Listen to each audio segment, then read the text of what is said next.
ہمیشہ زندہ نہیں رہنا ہے ایسے جی رہے ہیں جیسے اب ہمیشہ رہنا ہے. کرونا کے علاوہ اب کوئی اور راہ اور راستہ ہی نہیں ہے کہ اب ہمیں موت آنے والی ہے.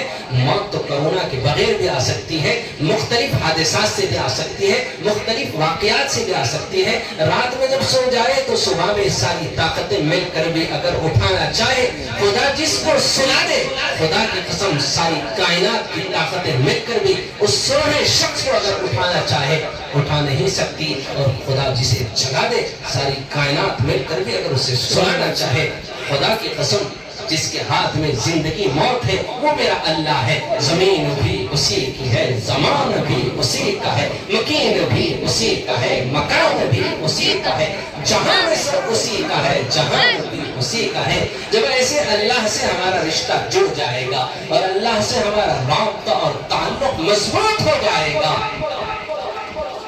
جو کمزور طاقتیں ہمارا پیچھا کر رہی ہیں وہ خود بھی گھٹنے ٹیک کر عاجزی اور انکساری کے ساتھ ہمارے اس مشن میں ساتھ ہو جائے گی.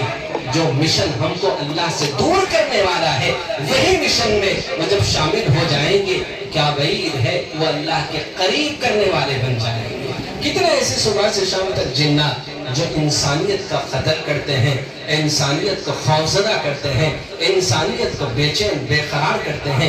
کتنے ایسے گھر ہیں جن کے وجود کی وجہ سے ہر گھر کا سکون چین برباد ہے. یہ خاموش دہشت گردی ہے, لوگوں کے گھروں کے سکون اور چین کو برباد کی ہے. جب یہ اپنے مشن کے ساتھ ان کے قسمت اور مقدر میں کیا کہتے ہیں مقدر ہے آسمانوں پر بیٹھا مقتدر ان کو عبد المقتدر تک پہنچاتا ہے. یہ بھی خدا کے لکھے ہوئے مقدرات ہوتے ہیں. وہ اپنی اس گمراہی کے مشن سے توبہ کر کے ہدایت کے راستے پر آ کر اور اس خیر کے مشن میں غریب کے ساتھی بن جاتے ہیں.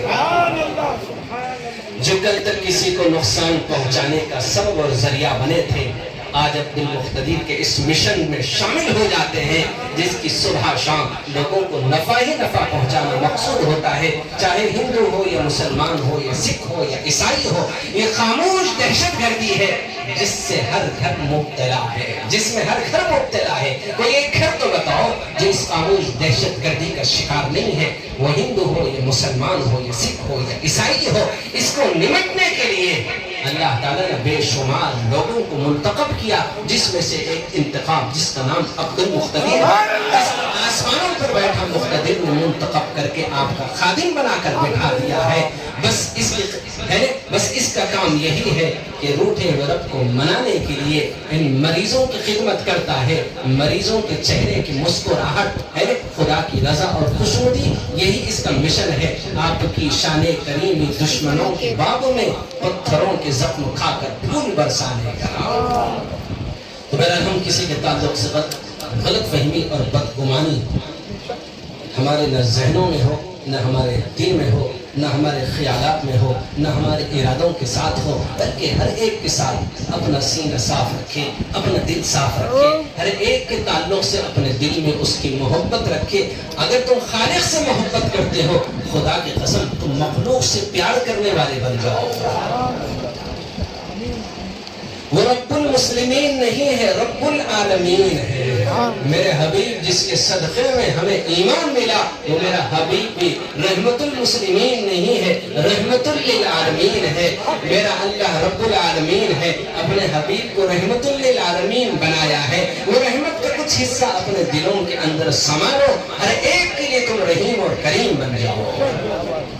کسی کے تعلق سے غلط فہمی اور بدگمانی اپنے ذہنوں میں, اپنے دلوں میں, اپنے خیالات میں نہیں لانا.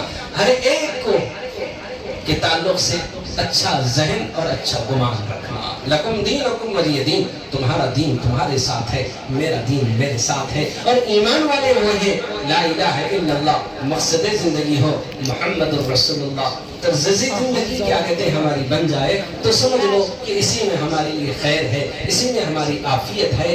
حضور صلی اللہ علیہ وسلم جب دنیا سے جا رہے تھے ایک امت دے گئے اور ایک جماعت دے گئے. آپ صلی اللہ علیہ وسلم دنیا سے رخصت ہو رہے تھے تو آپ نے ایک امت دے گئے اور ایک جماعت دے گئے. وہ جماعت کیا ہے؟ اہل سنت والجماعت ہے.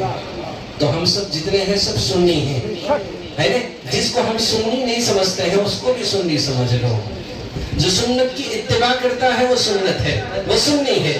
جو سنتوں سے بھاگ رہا ہے نا، اس کو سنی بننے کی خدا توفیق دے دے۔ اس کی ہدایت کی دعا کرنا، اس کے تعلق سے غلط فہمی اور اپنے دل میں بدگمانی نہ رکھنا۔ کیا بعید ہے کہ وہ آگے چل کر خدا کی رحمت کے قریب ہو جائے، نبی کی اطاعت اور اتباع اس کی بندگی بن جائے، اس کی زندگی کی صبح شام حضور کی سنتیں بن جائے، اور وہ خدا کا قرب پالے اور ہماری بدگمانی ہمیں خدا سے دور کر دے، اور یہی دوری ہمیں کہیں دہکتی ہوئی انگاروں کا ایندھن نہ بنا دے۔